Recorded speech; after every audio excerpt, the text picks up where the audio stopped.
Votre quotidien se fait l'écho d'une question qui est dans tous les esprits en ce moment.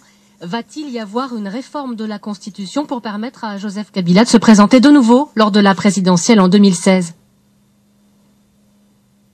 Oui, effectivement, le débat qui jusqu'ici tournait autour de la révision des articles verrouillés de la Constitution vient de prendre une autre allure parce que il a été pratiquement levé l'option non plus de réviser quelques articles, mais d'aller plus loin.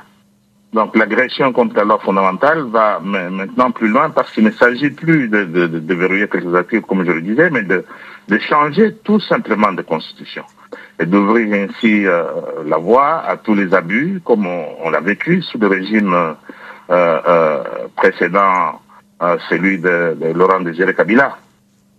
La manœuvre est manifestement assez grossière et si elle venait à passer, ce sera un terrible recul pour la démocratie en RDC, où le risque d'un retour au système de parti-État de triste mémoire est réel.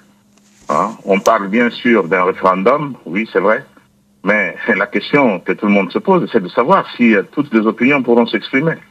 Cette question, on la pose d'autant plus que on a assisté à un meeting de contestation de l'intention d'organiser ce référendum le 4 août.